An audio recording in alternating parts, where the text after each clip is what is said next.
दोस्तों आज भारत के तीनों ही स्वदेशी फाइटर जेट यानी कि तेजस, स्ट्रैटबीएफ, एमका को लेकर बहुत से अपडेट आए हैं और ये सभी अपडेट एडीए यानी कि एरोनॉटिकल डेवलपमेंट एजेंसी की 2021 से 2022 वाली रिपोर्ट में मेंशन किए गए हैं। इस रिपोर्ट में बताया गया है कि एडीए की तरफ से अब तक 2021 से 2022 तक इन तीनों ही फाइटर जेट में क्या क्या डेवलपमेंट किए गए हैं। पहले बात करते हैं तेजस फाइटर जेट की, तो इस फाइटर जेट में हाइडरबी और पाइथन मिसाइल को सर्टिफिकेशन मिल चुका है और तेजस फाइटर जेट में 3 अलग अलग सीरियल नंबर की गन को लगाकर इनको अलग अलग मोड में फायर करके भी देखा जा चुका है, लेकिन अभी तक एक बार भी इस गन की मदद से हवा में फायरिंग नहीं की गई है।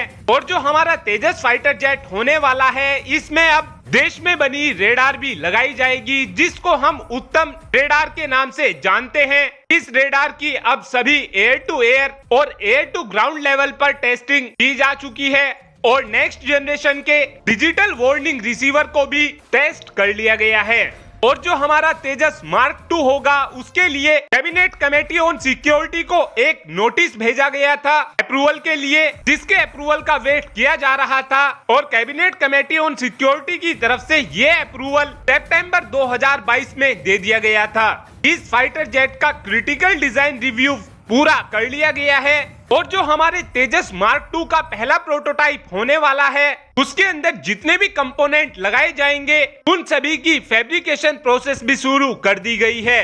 लेकिन अभी भी इन पार्ट्स के लिए सबसे बड़ी दिक्कत पैसा बना हुआ है, क्योंकि इन पार्ट्स को बनाने के लिए जो मटेरियल खरीदा जाना है उसके लिए अभी तक भी सीसीएस की तरफ से फंड को अप्रूवल नहीं दिया गया है। दूसरा अपडेट हमारे स्ट्रैटबीएफ फाइटर जेट को लेकर होने वाला है।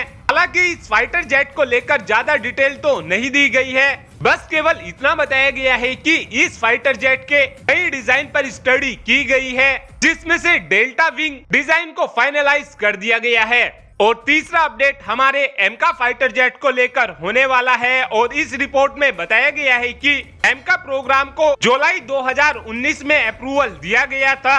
उस समय बताया गया था कि हमारे इस फाइटर जेट को बनने में कम से कम 10 साल का समय लगेगा। एमका फाइटर जेट के 2 मॉडल होने वाले हैं, जिसमें से पहला मॉडल होगा एमका मार्क 1, जिसके अंदर 90 किलो न्यूटन थ्रस्ट जनरेट करने वाला सिंगल इंजन लगाया जाएगा। वहीं पर जो इसका दूसरा मॉडल होगा मार्क 2, उसके अंदर 120 किलो न्यूटन थ्रस्ट जनरेट करने वाला इंजन लगा होगा और इस फाइटर जेट में 2 इंजन लगे होंगे। इस फाइटर जेट का पीडीआर 2022 में पूरा कर लिया गया था और मार्च 2022 तक इस फाइटर जेट के सभी डिजाइन को भी पूरा कर लिया गया था। लेकिन पिछले लंबे समय से कैबिनेट कमेटी ऑन सिक्योरिटी की तरफ से इस फाइटर जेट के लिए फंडिंग ही नहीं दी जा रही है, जिस वजह से हमारा एमका मार्क 2 आने में अब 2 साल का डिले कम से कम होने ही वाला है। फंडिंग ना मिलने के बाद भी हमारे साइंटिस्ट की तरफ से एमका फाइटर जेट के लिए ऑटोमेटिक टेक ऑफ और लैंडिंग सिस्टम बनाकर तैयार कर लिए गए हैं। साथ साथ हमारे साइंटिस्टों की तरफ से रडार एब्जॉर्बिंग मटेरियल भी बना लिया गया है, जिसकी मदद से ये फाइटर जेट दुश्मन देश की रेडार में नहीं आएगा।